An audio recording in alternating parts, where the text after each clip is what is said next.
Uzma be be, آپ ہی سے یہ سوال پوچھنا چاہوں گا، کسی زمانے میں نواز شریف بھی اس چیز کے حامی تھے اور بڑا زور دے کر کہا کرتے تھے کہ ڈائیلاگ ہونا چاہیے. میرے خیال میں آج سے زیادہ کبھی اس کی اتنی اہمیت نہیں ہوگی جتنی آج ہے. انیشیٹو آپ کو لینا چاہیے، آپ حکومت میں بیٹھیں. دیکھیے ملک صاحب، ہماری تو تاریخ بھی گواہ ہے کہ جب اے پی ایس کا واقعہ ہوا تب بھی عمران خان صاحب کنٹینر پہ چڑھے ہوئے تھے، لیکن تب بھی ان کو کنٹینر سے نیچے اتار کر بلایا گیا اور کہا بات کرتے ہیں. جب عمران خان صاحب دورہ حکومت تھی تب بھی ہر ایک اہم قومی ایشو پر اپوزیشن ان کے ساتھ بیٹھی. اس وقت کہا جاتا تھا کہ میں این آر او نہیں دوں گا. جب کوئی بات ہوتی تھی کہ مجھ سے این آر او مانگتے ہیں، میں این آر او نہیں دوں گا. اب وہ جو ہے، اب بات یہ ہے کہ کس سے بات کریں. کو بات کرنے کے لیے تیار تو ہو نا. وہ دھمکیاں دیتے ہیں، وہ شرائط رکھتے ہیں، وہ ڈکٹیٹ کرتے ہیں، وہ ریاست کے سامنے اپنے آپ کو زیادہ طاقتور ثابت کرنا چاہتے ہیں. تو ایسے جتھوں کے سامنے سرنڈر نہیں کیا جاتا. عمران خان صاحب جب سیاسی جماعت بن جائیں گے، جب ایک سیاسی لیڈر بن جائیں گے جو ڈائیلاگ پہ یقین رکھتے ہوں، جو گفت و شنید پہ یقین رکھتے ہوں اور جو مسائل کا حل نکالنا چاہتے ہوں، جو ہم زمان پاک پہ دیکھ رہے ہیں. میں تو اسے صاف سمجھ رہی ہوں کہ عمران خان صاحب جیل جانے کی بجائے جو ہے اس ملک میں سیور وار جو ہے وہ کرانا چاہتے ہیں. اور ان کا مقصد یہ ہے کہ مجھے جیل جانے سے بچنے کے لیے جو ہے اگر ملک میں سیور وال کروانی پڑے، اگر ان کو تمام اداروں کو تہس نہس کرنا پڑے، وہ کرنے کے لیے تیار ہیں. تو اس میں کس سے بات کریے بتائیے. اس طرح کی مائنڈ سیٹ کے آدمی کے ساتھ بات کیسے ہو سکتی ہے؟ جسٹس صاحب، پریزیڈنٹ آف پاکستان کیا ایسا کوئی ڈائیلاگ کنوین کر سکتے ہیں جہاں جوڈیشری، ملٹری اسٹیبلشمنٹ اور پولیٹیشین سارے بیٹھے ہوں اور آئندہ کا راستہ کیا اس پہ بحث کر لیں؟ یہ مارا ماری میں ہم کوئی ایک تو بندہ گوا دیں گے.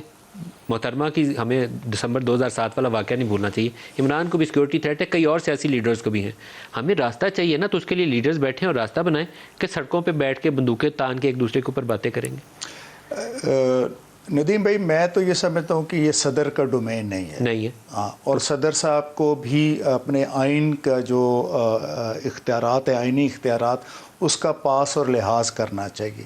یہ کام الٹیمیٹلی پارلیمنٹ کو کرنا چاہیے. اور پارلیمنٹ کی بالادستی اور قانون کی حکمرانی جو ہم نعرے لگاتے ہیں، تو اس کے لیے ضروری جی ضرور کہ اس کے لیے پھر بہت ضروری ہے کہ پارلیمنٹ آگے آئے. اور میں میری بہن عظمہ بخاری صاحبہ جو فرما رہی تھی عمران صاحب کے حوالے سے، دیکھیں، آپ اپنی طرف سے ایک نیک نیتی کا مظاہرہ کریں، آپ اپنی طرف سے ایک پہل کریں، آپ ان کو کی طرف ایک وفد بھیج دیں، ڈیلیگیشن، کہ جی ہم یہ ایک کانفرنس کر رہے ہیں، اس میں ہم آپ کو دعوت دینے کے لیے آئے ہیں. اگر وہ نہیں آئیں گے تو ظاہر ہے پھر بوجھ ان کے اوپر ہوگا. پھر بوجھ ان کے اوپر ہوگا. عظمہ بی بی، ایک جملے میں آپ پلیز.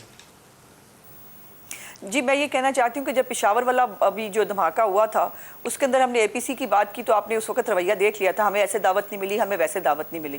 سو عمران خان صاحب جو ہے، کاش وہ پاکستان کے مسائل کے ساتھ ان کو کوئی انٹرسٹ ہو. جہاں تک صدر پاکستان کی بات ہے، جو میں کہنا چاہتی ہوں، صدر پاکستان اگر صدر پاکستان ہوتے تو مسئلہ ہی نہیں تھا. صدر پاکستان اس وقت پی ٹی آئی کے یا ترجمان ہیں یا ان کی ٹائیگر فورس کے ممبر ہیں، اور وہ تمام وہ کام کر رہے ہیں. وہ ملاقاتیں کرانی ہو، وہ ان کے پیچ اپ کرانے کی کوشش کرنی ہو، وہ رات کے اندھیروں میں ملنا ہو، یہ سب کرنا ہو، وہ یہ کر رہے ہیں جو ان کا کام ہی نہیں ہے کرنے کے لیے. اور وہ 2 دفعہ غیر آئینی جو اقدامات ہیں اس کو وہ سائن کر چکے ہیں. وہ نیشنل اسمبلی توڑنا ہو یا اس کے بعد جو ہے یہ الیکشنز کی ڈیٹ دینا ہو، اور اس کو سپریم کورٹ آف پاکستان کہہ چکے کہ غیر آئینی کام ہے. تو جب ایک صدر جو ہے وہ غیر آئینی کام کر رہا ہو تو اس کو کیا بڑا بانے گا اور وہ کیا کام کرے گا کسی کے لیے، پاکستان کے لیے؟